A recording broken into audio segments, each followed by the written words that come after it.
जय हिंद साथियों, स्वागत है आप सभी का आपके अपने पिनाका परिवार में। कैसे हैं आप सभी? आशा करता हूँ आप सभी की तैयारी अच्छी चल रही होगी। जैसा कि एग्जाम निकट है, लगभग 1 महीने का इस समय आपके पास रह गया है। उसी क्रम में हमने आप सभी के लिए क्या रामबाण सीरीज चला रखी है।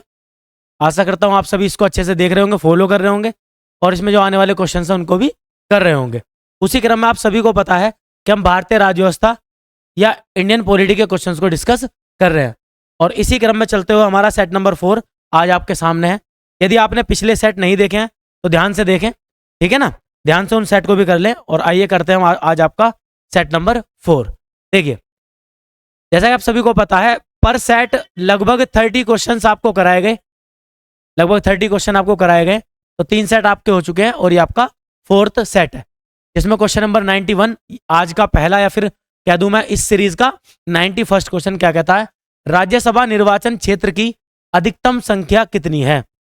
कहने का मतलब संसद का पार्ट है आपका राज्यसभा और लोकसभा।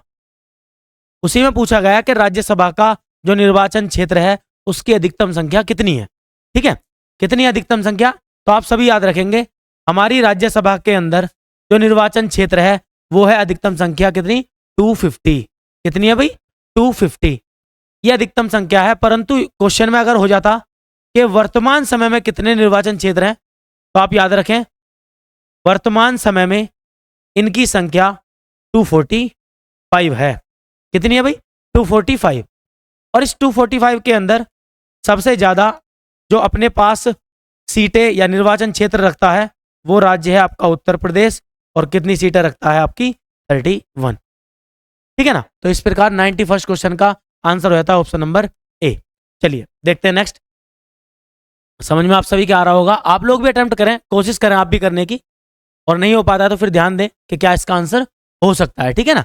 देखिए जरा क्वेश्चन क्या कहता है, 11वां मौलिक कर्तव्य जिसे 86 या 86वें संविधान संशोधन अधिनियम 2002 द्वारा जोड़ा गया था, निम्न में से किससे संबंधित था। देखिए एक तो क्वेश्चन हमें यही मिल गया कि हमारे संविधान में 11वां मौलिक कर्तव्य 86वें संविधान संशोधन जो कि कब हुआ, 2002 में जोड़ा गया था। और आप सभी को पता है पिछली वीडियोस अगर आपने फॉलो की हैं तो याद रखना या देखिए तो आपको पता भी होगा कि संविधान का पार्ट 4A या 4A जिसमें आर्टिकल आता है आपका 151 का ए, जिसमें हमारे मौलिक कर्तव्य या फंडामेंटल ड्यूटी का वर्णन मिलता है। और उसी में आती है कुल कितनी फंडामेंटल ड्यूटी, 11 ड्यूटी, जिसमें 11वीं ड्यूटी या 11वां जो कर्तव्य है वो है आपका बच्चों की शिक्षा के लिए अवसर प्रदान करना। ठीक है भाई, क्या करना, बच्चों की शिक्षा के लिए अवसर प्रदान करना। और यह कर्तव्य बताया गया किसका, बच्चे के पालनकर्ता या कह दूं अभिभावकों का। यह मौलिक कर्तव्य हो जाता है अभिभावकों का। तो यह संबंधित किससे है, बच्चों के लिए शिक्षा का प्रावधान करने से संबंधित। चलिए नेक्स्ट क्वेश्चन देखते हैं आपका, अस्पृश्यता का उन्मूलन किस मौलिक अधिकार में शामिल है। क्या कहता है आपसे, अबोल्यूशन ऑफ अनटचेबिलिटी किस आर्टिकल में आता है। यदि आप पिछली वीडियोस को देखते हुए आ रहे होंगे तो आपने क्वेश्चन अटेम्प्ट भी कर लिया होगा। यदि नहीं देखिए तो उन वीडियोस को भी देख लीजिए और अच्छे से समझ लीजिए कि अस्पृश्यता का अंत हमारा एक मौलिक अधिकार है जो किस में आता है आपका, समानता का अधिकार, राइट टू इक्वालिटी के अंदर आता है, जो संविधान के भाग या पार्ट 3 का हिस्सा है। और इसमें आते हैं आपके 6 मौलिक अधिकार। कितने भाई, 6 मौलिक अधिकार। और इन 6 मौलिक अधिकारों में पहला ही अधिकार है आपका समानता का अधिकार। समानता का अधिकार जो अपने पास आर्टिकल रखता है, आर्टिकल 14 से लेकर आपके 18 तक, 14 से 18 तक। उसी में आर्टिकल 17 कितना, आर्टिकल या अनुच्छेद 17 बात करता है किसके बारे में, इसके बारे में बात करता है, अस्पृश्यता का उन्मूलन के बारे में बात करता है। तो ये हमारा क्या है, मौलिक अधिकार है, समानता का अधिकार। आइए नेक्स्ट क्वेश्चन देखते हैं, शिक्षा का अधिकार निम्नलिखित में से किस वर्ष मौलिक अधिकार बन गया। बड़ा ही अच्छा क्वेश्चन है भाई, याद रखना, इंपॉर्टेंट क्वेश्चन है, दिल्ली पुलिस का ही क्वेश्चन पूछा गया है। देखिए कहानी क्या है, अभी आप लोग पढ़ के आए थे 86वां संविधान संशोधन जो कि 2002 में हुआ। इसके द्वारा लिख लेना आप लोग, बड़ा ही अच्छा पॉइंट है। शिक्षा का जो अधिकार था ये क्या बना, ये संविधान का हिस्सा बना, संविधान का हिस्सा बना या मौलिक अधिकार बना। क्या बना, मौलिक अधिकार बना। वहीं अगर मैं आपसे बात करूं इसके बारे में कि सन 2009 के अंदर, सन 2009 के अंदर सरकार के द्वारा एक अधिनियम, एक कानून बनाया गया। 2009 में कानून बनाया गया। और वहीं बात करूं उस कानून को लागू 2010 में किया गया। उस कानून को लागू 2010 में किया गया। यही वो कहता है कि शिक्षा का अधिकार निम्नलिखित में से किस वर्ष मौलिक अधिकार बन गया या लागू हो गया, तो आप सभी याद रखेंगे 2010 में। 2 में हिस्सा बना, 9 में कानून बना और 10 में यह लागू हो गया। शिक्षा का अधिकार 6 से 14 वर्ष के बच्चों के लिए शिक्षा का अधिकार, यह राज्य का कर्तव्य है और यह आता है आपके अनुच्छेद 21 के ए में, आर्टिकल 21 ए। चलिए नेक्स्ट क्वेश्चन देखते हैं जरा क्या कहता है। देखिए जरा आप लोग पढ़िए क्वेश्चन क्या कहता है। ठीक है, निम्नलिखित में से कौन व्यक्तिगत स्वतंत्रता से संबंधित है। अच्छा क्वेश्चन है, बहुत ही बढ़िया, मस्त एकदम जिसे कहते हैं। ठीक है, देखिए एक्चुअल में कहानी क्या है कि आर्टिकल 32 कहता है हमसे हमारे मौलिक अधिकारों का संरक्षण भारत के उच्चतम न्यायालय या सुप्रीम कोर्ट द्वारा किया जाएगा। और इन मौलिक अधिकारों का संरक्षण, उनको प्रोटेक्शन देने का अधिकार सुप्रीम कोर्ट को दिया गया और उसे पावर दी गई क्या करने की, प्रलेख या फिर रिट जारी करने की शक्ति। क्या जारी करने की, रिट जारी करने की।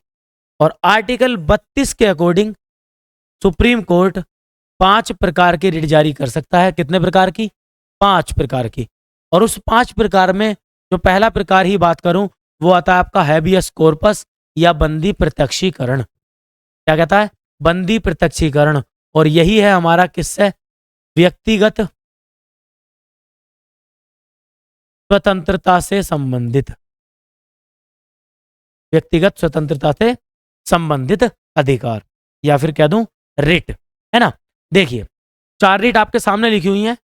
अगर मैं 5 रिट की बात करूं, एक का नाम बंदी प्रत्यक्षीकरण, एक का नाम उत्प्रेषण, एक का नाम आपका प्रतिषेध, एक का नाम परमादेश। 4 आपके सामने हैं और 5वीं मैं यहां पर लिख देता हूं, आप लोग याद रखेंगे। उसका नाम है आपका अधिकार प्रच्छा, अधिकार प्रच्छा, क्यों वरंटो, क्यों वरंटो। ठीक है ना, ये 5 की 5 रिट आप याद रखेंगे, कभी कभी यही पेपर में आती हैं और ये इंपॉर्टेंट है। नेक्स्ट क्वेश्चन, राष्ट्रीय पिछड़ा वर्ग आयोग अधिनियम 1993 या 1993 को राष्ट्रीय पिछड़ा वर्ग आयोग निरसन अधिनियम द्वारा वर्ष में क्या निरस्त कर दिया गया था। ठीक है, इस वर्ष उसको क्या कर दिया गया, रिपील्ड कर दिया गया। आप सभी याद रखें, भारतीय संविधान के 102वें संशोधन के द्वारा 2018 में किसको, राष्ट्रीय पिछड़ा वर्ग आयोग अधिनियम को क्या कर दिया गया था, रिपील्ड कर दिया गया। तो इसका आंसर हो जाता है सीधा कब, 2018। 2018 संशोधन किया गया, कौन सा आपका 102 या 102वां संविधान संशोधन। चलिए नेक्स्ट देखते हैं जरा क्वेश्चन नंबर 97। पढ़िए आप लोग भी, समझ में आ रहा है आप सभी के। ठीक है, आप भी अटेम्प्ट कीजिए इन क्वेश्चंस को अच्छे से। जितना आप अटेम्प्ट करेंगे उतने आपको थोड़ा आपका लेवल भी बढ़ेगा और कॉन्फिडेंस भी बढ़ेगा। देखिए, और सभी क्वेश्चंस आप सभी जान रहे हो, इस सीरीज का मतलब ही PYQs है। इस सीरीज का मतलब ये पिछले 5 साल के क्वेश्चन को डिस्कस करना। तो देखिए जरा, भारतीय संविधान के 44वें संशोधन अधिनियम 1978 के तहत निम्नलिखित में से कौन सा एक मौलिक अधिकार नहीं है।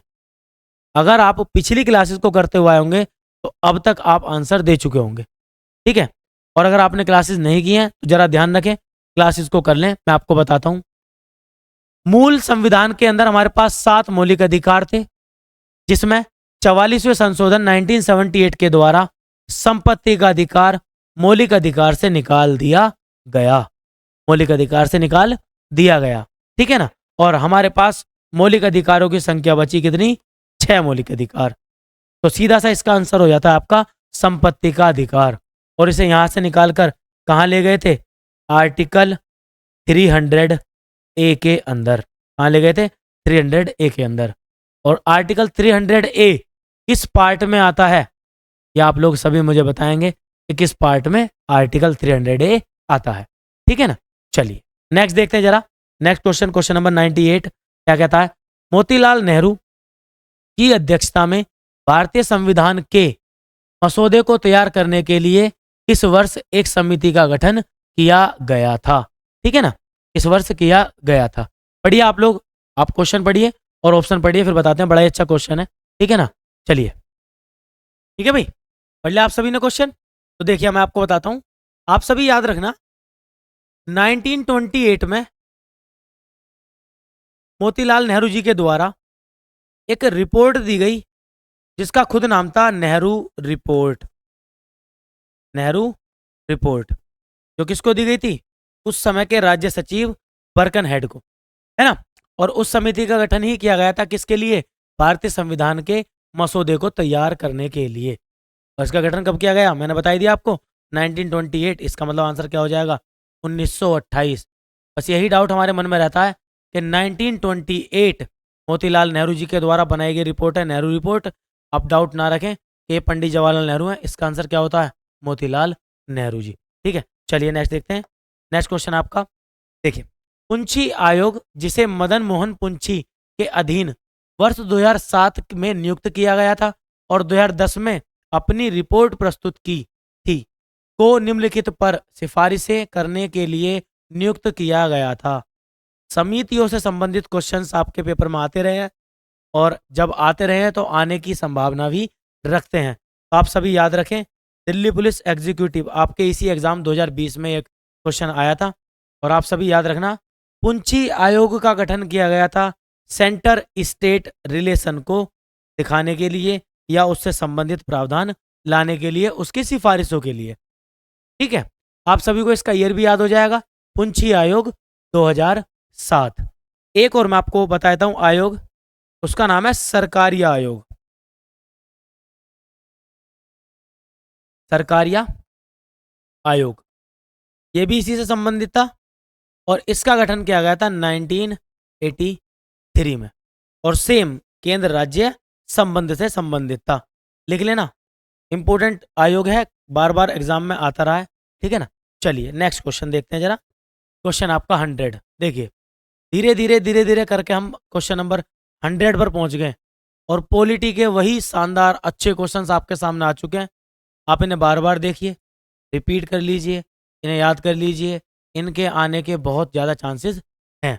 ठीक है भाई, देखिए संविधान निर्माण के लिए संविधान सभा द्वारा कितनी समितियों का गठन किया गया? जैसा कि आप सभी को पता होगा कि संविधान बनाने के लिए संविधान सभा का निर्माण किया गया था। संविधान सभा का निर्माण किया गया था और उस संविधान सभा के अंदर जितने भी सदस्य थे उन सभी को एक अलग अलग कमेटी में बांटकर एक सर्टेन वर्क के हिसाब से रखा गया और उस संविधान सभा के अंदर टोटल 13 समितियां बनाई गई। कितनी समितियां बनाई गई? टोटल 13 समितियां बनाई गई। तो इसका आंसर हो जाता है आपका 13। तो भारतीय संविधान सभा के अंदर संविधान के निर्माण के लिए 13 समितियों ने कार्य किया था, जिसमें मुख्य समिति थी आपकी ड्राफ्ट कमेटी या प्रारूप समिति और जिसके अध्यक्ष थे आपके कौन? डॉक्टर भीमराव अंबेडकर। डॉक्टर भीमराव अंबेडकर इसी समिति के अध्यक्ष थे। चलिए नेक्स्ट क्वेश्चन, क्वेश्चन आपका 101। ठीक है भाई, देखते हैं जरा, पढ़िए आप लोग क्वेश्चन क्या है। केंद्रीय संविधान समिति के अध्यक्ष निम्नलिखित में से कौन थे? आगे ना वही समिति, एक समिति रही केंद्रीय संविधान से संबंधित और उसके अध्यक्ष आपसे पूछ लिए।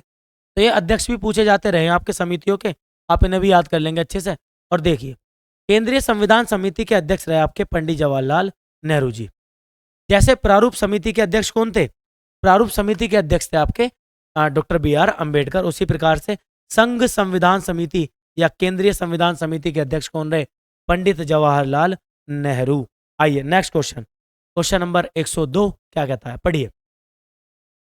पंचायती राज व्यवस्था की सिफारिश किस समिति ने की थी? ठीक है ना? ये कहता है कि पंचायती राज को किस समिति, अभी बताया था मैं आपको सभी को कि समितियां पेपर में आती रही हैं, उनके अध्यक्ष आपसे पूछे जाते रहे हैं। आप सभी याद रखना 1957 में एक समिति का गठन किया गया जिसके अध्यक्ष थे आपके बलवंत राय मेहता जी। कौन थे? बलवंत राय मेहता जी, है ना। और इन्हीं ने सिफारिश, या इन्होंने ही, या इस समिति ने ही सिफारिश की थी किसकी? पंचायती राज की। तो इनसे लेकर क्वेश्चन ये भी पूछा गया अध्यक्ष को लेकर, कब बनी पूछा गया, क्या सिफारिश की गई ये भी पूछा गया। दो तीन क्वेश्चन आपके एक ही क्वेश्चन में क्लियर हो जाते हैं, आप सभी याद रखें। कभी कभी अशोक मेहता कमेटी भी पूछी गई है, या अशोक मेहता समिति, तो ये बनी थी जस्ट 20 साल बाद 1977। 1977 याद रखेंगे आप सभी। चलिए नेक्स्ट क्वेश्चन, क्वेश्चन नंबर 103 पढ़िए आप लोग। समझ में आ रहा आप सभी के? देखिए जरा, और ये क्वेश्चन आप कर लेंगे, यदि आपने पिछली क्लासेस को देखा है तो आप आराम से इसको कर भी गए होंगे। देखिए 1976 में कांग्रेस पार्टी ने मौलिक कर्तव्य के बारे में, या मौलिक कर्तव्यों के बारे में सिफारिश करने के लिए समिति की स्थापना की। मौलिक कर्तव्यों को संविधान में लाने के लिए कांग्रेस पार्टी के द्वारा किस समिति का गठन किया गया? आप सभी को पता होगा, सरदार स्वर्ण सिंह। सरदार स्वर्ण सिंह की अध्यक्षता में स्वर्ण सिंह समिति बनाई गई। स्वर्ण सिंह समिति का गठन किया गया और इन्होंने ही सिफारिश दी क्या? 10 मौलिक कर्तव्यों को, 10 मौलिक कर्तव्यों को संविधान में जोड़ने के लिए। और इन्हीं की सिफारिश पर 42वें संशोधन 1976 के द्वारा क्या कर दिया गया? भारतीय संविधान के पार्ट 4A के अंदर, या भाग 4A के अंदर आर्टिकल 51A जोड़ा गया। और उस आर्टिकल 51A के अंदर ही जोड़ी गई कितने? 10 मौलिक कर्तव्य। आर्टिकल 51A के अंदर जोड़े गए 10 फंडामेंटल ड्यूटीज, या आपके मौलिक कर्तव्य। पूरी की पूरी इंपॉर्टेंट लाइन है, आप सभी याद रखें और लिख लेंगे इसे भी। ठीक है भाई, तो क्या हो जाएगा? स्वर्ण सिंह समिति। आइए नेक्स्ट देखते हैं, नेक्स्ट क्वेश्चन, क्वेश्चन नंबर 104 पढ़िए आप लोग। क्या कहता है? देश के लोकतंत्र का मंदिर। क्या बात है, अच्छा क्वेश्चन, बढ़िया क्वेश्चन। और देखिए रिसेंट आया हुआ है 2022, दिल्ली पुलिस एसआई 2022 में। ठीक है, क्या कहता है? निम्नलिखित में से किसे देश के लोकतंत्र का मंदिर कहा जाता है ना। देखिए लोकतंत्र के लिए सबसे ज्यादा इंपॉर्टेंट होता है हमारे देश की संसद या पार्लियामेंट। संसद या पार्लियामेंट, जो एक लोकतंत्र में शासन करने के लिए सेंटर होता है या केंद्र माना जाता है। ठीक है ना, तो सभी याद रखेंगे हमारे लोकतंत्र में संसद क्या है? हमारा लोकतंत्र का मंदिर। आइए नेक्स्ट चलते हैं आपका नेक्स्ट क्वेश्चन, क्वेश्चन नंबर 105 क्या कहता है? मंत्रिपरिषद सामूहिक रूप से किसके प्रति उत्तरदायी होती है? स्टार लगा लेना भी क्वेश्चन, बहुत बढ़िया क्वेश्चन है सच में। ठीक है, मल्टी स्टार्ट क्वेश्चन कहूंगा मैं इसे, आप सभी याद रखना। प्रधानमंत्री और उनकी टीम, प्रधानमंत्री और उनकी टीम, टीम जानते हो ना? वित्त मंत्री, रक्षा मंत्री, विदेश मंत्री, ऐसे मतलब ऐसे सदस्य जिनके पास मंत्रालय दिया गया हो, है ना, उन्हें टीम में रखा जाता है। और उस टीम को संवैधानिक भाषा में काउंसिल ऑफ मिनिस्टर्स या मंत्रिपरिषद कहा जाता है। और इनका सीधा कार्य है लोकसभा के सामने उत्तरदायी होना, लोकसभा के सामने जवाबदेही होना। और मंत्रिपरिषद की सीधा कार्य होता है, मंत्री चाहे वो लोकसभा से हो, याद रखना अच्छा पॉइंट बता रहा हूं, चाहे वो राज्यसभा से मंत्री बना हो, सीधा कार्य उसका है कि जब भी कुछ भी जवाबदेही होगी वो कहां पर होगी? जाकर लोकसभा के अंदर। ऐसा क्यों? क्योंकि लोकसभा जनता के द्वारा चुनी जाती है। लोकसभा प्रत्यक्ष रूप से जनता के द्वारा चुनी जाती है, इसीलिए ये सभी मंत्री कहाँ जवाबदेही होते हैं? लोकसभा के अंदर। याद रहेगा? और देखो समझ में आ गया होगा, बहुत अच्छा क्वेश्चन है, जब मैंने स्टार लगाया। नेक्स्ट 06 क्या कहता है? 2012 से 2017 तक भारत के राष्ट्रपति कौन रहे? यदि मैं वर्तमान समय में बात करूं तो भारत की राष्ट्रपति हैं द्रौपदी मुर्मू जी, श्रीमती द्रौपदी मुर्मू जी। ठीक है, और उनसे पहले कौन थे? रामनाथ कोविंद जी। और उनसे पहले राष्ट्रपति रहे हमारे प्रणब मुखर्जी जी। ठीक है, तो अगर मैं सीक्वेंस की बात करूं तो याद रखना 2012 से 17 प्रणब मुखर्जी, 17 से 22 रामनाथ कोविंद जी, और 2022 से वर्तमान समय तक श्रीमती द्रौपदी मुर्मू जी, है ना भाई। और ये भारत की पहली आदिवासी महिला राष्ट्रपति हैं। ठीक है, चलिए नेक्स्ट क्वेश्चन देखते हैं जरा। क्वेश्चन नंबर 107, किसी भी लोकतांत्रिक देश में कानून बनाने का अंतिम अधिकार डैश के पास होता है। ये क्वेश्चन आया है, बार बार आने की मतलब उसमें है। देखो 2021 का ही क्वेश्चन है, याद रखना। किसी भी कानून को अगर देश में लागू होना है, अंतिम अनुमति भारत के राष्ट्रपति के पास होती है। इनके पास ये अधिकार होता है। ठीक है ना, आप सभी याद रखें, जब तक राष्ट्रपति उस कानून पर साइन या उस विधेयक पर या उस प्रस्ताव पर साइन नहीं कर देंगे, तब तक वो कानून नहीं बन सकता। चलिए नेक्स्ट क्वेश्चन देखते हैं जरा। क्वेश्चन नंबर 108, आप सभी पढ़ें जरा क्वेश्चन को ध्यान से, आप सभी को समझ में आ भी रहा होगा। देखिए, भारत के संविधान के निम्नलिखित प्रावधानों में से कौन सा प्रावधान संसद के साधारण बहुमत द्वारा संशोधित किया जा सकता है। याद रखना, संविधान में संशोधन करने के लिए आर्टिकल दिया गया है आपका 368। कितना? 368, जो संविधान के भाग या संविधान के पार्ट 20 के अंदर आता है, जिसमें बताया गया है भारतीय संविधान के अंदर संशोधन करने के प्रावधान। ठीक है ना, तो याद रखेंगे आप सभी, भाग 20 के अंदर। और इसमें कहा गया क्या कि साधारण बहुमत के द्वारा आप संसद की गणपूर्ति को लेकर संशोधन कर सकते हैं या संशोधित किया जा सकता है। गणपूर्ति का मतलब होता है किसी भी सदन को चलाने के लिए आवश्यक सदस्यों की संख्या, जो वर्तमान समय में बताई गई है कितनी, 10% या उस सदन का 1/10, 1/10, 1/10 कह दूं, या आपका 10%। ठीक है ना, वो क्या है, सदन की गणपूर्ति या कोरम। याद रखेंगे आप सभी। चलिए नेक्स्ट क्वेश्चन देखते हैं आपका। क्वेश्चन 109, निम्नलिखित में से किस राज्य में सबसे अधिक विधानसभा क्षेत्र हैं। देखिए, अच्छा क्वेश्चन है। सबसे अधिक विधानसभा क्षेत्र रखता है अपने पास उत्तर प्रदेश। कौन रखता है भाई? उत्तर प्रदेश। और कितने? 403। कितने रखता है? 403। और इन्हीं विधानसभा क्षेत्रों में से बनने वाले सदस्यों को एमएलए या विधायक कहा जाता है। विधायक कहा जाता है। ठीक है ना, तो उत्तर प्रदेश के पास 403 क्या है? विधानसभा क्षेत्र। वहीं उत्तर प्रदेश के पास विधान परिषद क्षेत्रों की संख्या कितनी है? 100। कितनी? 100। वहीं उत्तर प्रदेश के पास राज्यसभा में 31 सदस्य हैं और लोकसभा के अंदर 80 सदस्य हैं, या 80 सदस्य। ठीक है, विधायक या विधानसभा में कितने? 403, विधान परिषद में 100, राज्यसभा में 31 और लोकसभा में 80।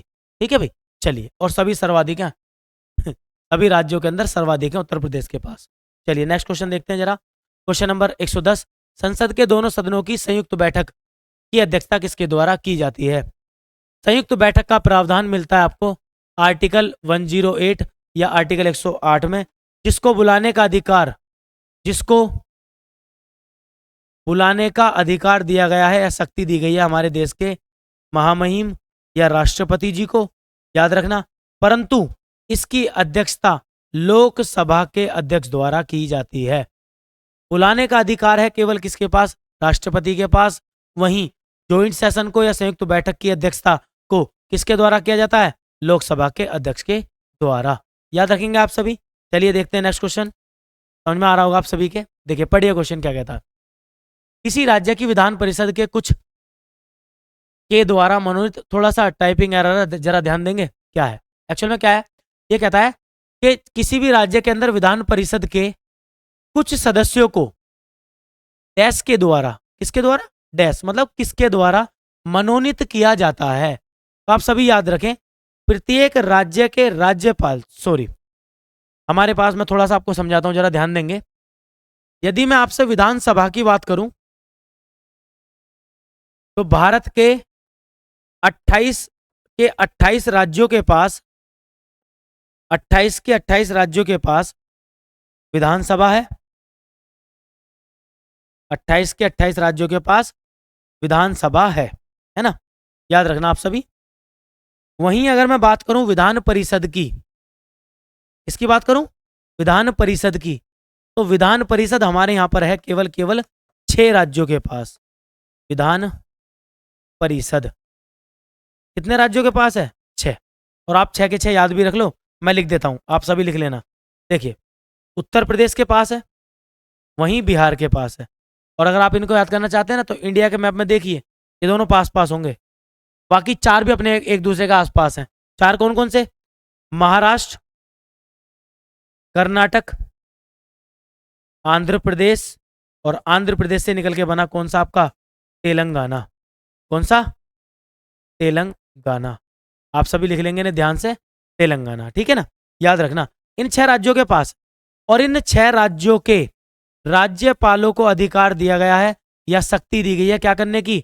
उसके या उस सदन के, मतलब कि विधान परिषद के 1/6 सदस्यों को मनोनीत करने की। क्या करने की भाई?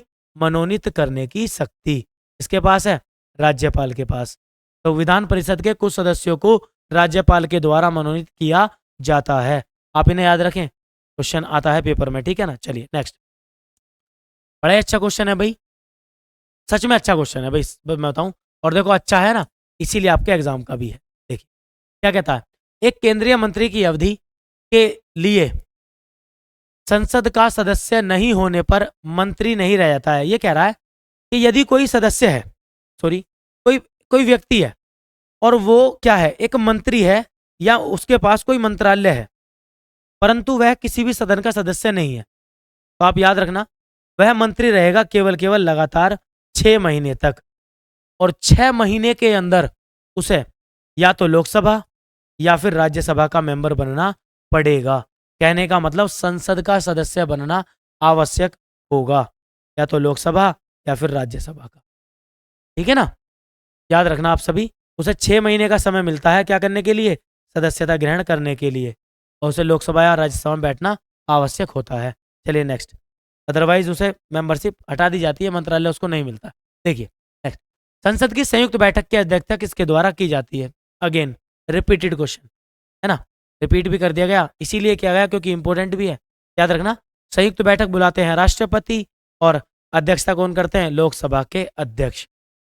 आप सभी के लिए मेरा क्वेश्चन है कि बताइए, यदि लोकसभा के अध्यक्ष भी उस समय पर प्रेजेंट ना हो तो लोग क्या बोलते हैं उसको, संयुक्त बैठक की अध्यक्षता किसके द्वारा की जाएगी? ठीक है ना, आप सभी कमेंट बॉक्स में बताएंगे कि यदि संयुक्त बैठक बुलाई गई राष्ट्रपति जी के द्वारा और अध्यक्षता करनी है लोकसभा के अध्यक्ष को, परंतु किसी कारणवश वो भी अनुपस्थित है, फिर वो संयुक्त बैठक किसके द्वारा क्या बोलते हैं अध्यक्षता उसकी की जाएगी। ठीक है ना, आप सभी बताएंगे। अच्छा क्वेश्चन है। चलिए नेक्स्ट देखते हैं, नेक्स्ट क्वेश्चन, क्वेश्चन नंबर 114। भारतीय संविधान का भाग 4A निम्नलिखित में से कितने मौलिक कर्तव्य हेतु प्रावधान रखता है? बार बार आप सभी को कराया गया क्वेश्चन, आप सभी अटेम्प्ट कर सकते हैं, थोड़ा टाइम आपके पास करिए फिर मैं कराता हूँ। ठीक है, देखिए 8, 19, 11, 14। तो आप सभी को पता है कि शुरुआत में अगर बात करूं तो 10 मौलिक कर्तव्य जोड़े गए, लेकिन अगर वर्तमान में बात करूं या बाद में एक और जोड़ने के बाद ये कितने हो गए? 11। भाग 4A। और आर्टिकल कौन सा है बताना जरा? आर्टिकल आर्टिकल है आपका 51A, है ना। समिति की सिफारिश स्वर्ण सिंह समिति, संशोधन 42वां, साल कौन सा रहा? 1976। चलिए नेक्स्ट देखते हैं, क्वेश्चन नंबर 115। लोकसभा सदस्यों की अधिकतम संख्या कितनी है? बहुत ही बढ़िया क्वेश्चन भाई, और 2018 में आया ना, इसीलिए इसका आंसर आज कुछ और है और अब आएगा तो आंसर कुछ और होगा। देखिए 2018 की बात करूं तो इसका आंसर था 552। कितना था? 552, जिसमें 2 सदस्य थे राष्ट्रपति के द्वारा, एंग्लो इंडियन जो समुदाय था उसके द्वारा 2 सदस्यों को मनोनीत करना। लेकिन 104वें संविधान संशोधन के द्वारा यह प्रावधान हमारे संविधान से, हमारे सदन में से हटा दिया गया, और अब जो अधिकतम संख्या है वो है आपकी 500। यदि अब क्वेश्चन आता है तो आप 550, कितनी है? 550। 2 मेंबर आपके इसमें से हट जाते हैं, तो अब कितने हो जाएंगे? 550, है ना, याद रखेंगे। 2018 में इसका आंसर था 552, अब ये 2 हट चुके तो कितने बचे? 550। ठीक है, चलिए नेक्स्ट क्वेश्चन नंबर 116 है, पढ़िए आप लोग। देखिए, निम्नलिखित में से कौन भारतीय संसद का हिस्सा है? बहुत बढ़िया, क्या बात है, आज क्वेश्चन सच में ही बहुत ही बढ़िया क्वेश्चन थे, है ना, बहुत ही बढ़िया रहे। देखिए जरा, आप सभी याद रखना, मैं आपको बताऊं, आर्टिकल 79 बताता है किसका कंपोजिशन? संसद का कंपोजिशन। और यह बताता है कि संसद किस किस से मिलकर बनती है। तो आप सभी याद रखना, राष्ट्रपति, राष्ट्रपति, राज्यसभा और लोकसभा, इन तीनों को मिलाकर संसद का निर्माण होता है। और यह बात किसमें बताई गई है? आर्टिकल 79 के अंदर बताई गई है। वहीं मैं आपसे बात करूं, राष्ट्रपति का प्रावधान मिलता है आपको आर्टिकल 52 से लेकर और 62 के अंदर, याद रखना आप सभी। वहीं राज्यसभा की बात करो तो आर्टिकल 80 और लोकसभा की बात करो तो आर्टिकल 81 में प्रावधान मिलता है। ठीक है ना, इन्हें मिलाकर बनती है संसद। तो आइए जरा देखते हैं, लोकसभा होगी, राज्यसभा होगी, राष्ट्रपति होंगे, तो आंसर क्या हो जाता है आपका? आंसर डी आपका, उपरोक्त सभी। संसद इन तीनों को मिलाकर बनती है। चलिए नेक्स्ट क्वेश्चन देखिए, करिए आप लोग। राज्यसभा का पदेन सभापति कौन होता है? देखिए, एक होती है लोकसभा, एक होती है राज्यसभा। अगर मैं लोकसभा की बात करूं तो वहां होते हैं अध्यक्ष। कौन होते हैं? अध्यक्ष या स्पीकर। और स्पीकर बनते हैं उन लोकसभा के सदस्यों में से ही कोई एक। उनको चुना जाता है किसके अंदर? लोकसभा के ही अंदर, उन सदस्यों में से ही वो बन जाते हैं लोकसभा के अध्यक्ष। लेकिन वहीं राज्यसभा के मैं चेयरमैन की बात करूं, वहां बोला जाता है सभापति। क्या बोला जाता है? सभापति। और यह जो बात कही गई है आपकी आर्टिकल 64 के अंदर, आर्टिकल 64 में कहा गया है कि जो भारत के उपराष्ट्रपति होंगे, जो भारत के उपराष्ट्रपति होंगे वही राज्यसभा के चेयरमैन भी होंगे। क्या होंगे? राज्यसभा के चेयरमैन। जब तो कहते हैं पदेन सभापति, उनके पास ऑलरेडी पद है उपराष्ट्रपति का, साथ ही साथ वो भी क्या रहेंगे? राज्यसभा के सभापति। चलिए याद रखेंगे आप लोग।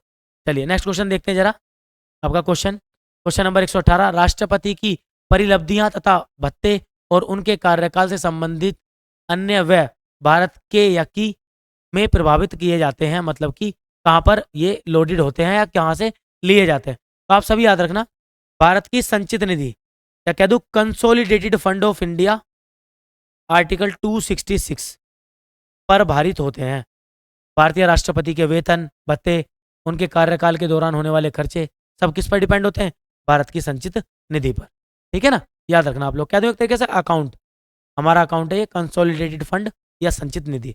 नेक्स्ट क्वेश्चन आपका 19, देखिए 119, जब संपत्ति के अधिकार को मौलिक अधिकार के रूप में समाप्त कर दिया गया था तब प्रधानमंत्री कौन थे? तो देखिए, ये काम हुआ था आपका कब? 1978 के अंदर, 1978 में। और 1978 में सरकार थी किसकी? मोरारजी देसाई जी की। किसकी सरकार थी? मोरारजी देसाई जी की। इन्हीं के द्वारा क्या करा गया था? संपत्ति का अधिकार खत्म किया गया था। आप सभी याद रखेंगे क्या आंसर है इसका? Option number C, Morarji Desai. चलिए नेक्स्ट क्वेश्चन देखते हैं, और आज का लास्ट क्वेश्चन बड़ा ही देखिए इंटरेस्टिंग क्वेश्चन है और 2022 में आया हुआ भी है कि गणतंत्र दिवस पर राष्ट्रपति जी को कितने तोपों की सलामी दी जाती है? जैसा कि आप सभी को पता होगा कि गणतंत्र दिवस मनाते ही हम किस लिए हैं?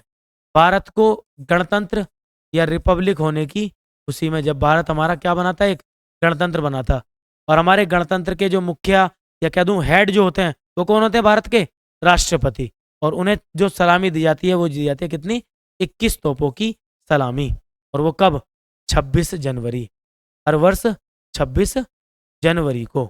ठीक है भाई, आप सभी याद रखेंगे। देखिए ये थे आपके सेट नंबर 4 के 30 क्वेश्चंस।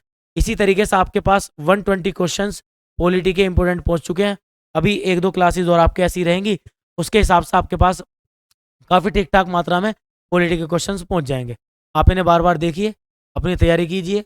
कहीं कोई दिक्कत आती है आप कमेंट कीजिए, कोई टॉपिक आपको अगर पढ़ना है उसको लेकर आप कमेंट कर सकते हैं, आपके लिए वो भी ला दिया जाएगा। ठीक है, इस प्रकार हम जीएस के सारे सब्जेक्ट यहाँ पर कवर कर लेंगे। यदि आपको ये वीडियो पसंद आई हो तो इसे लाइक कर देंगे आप लोग।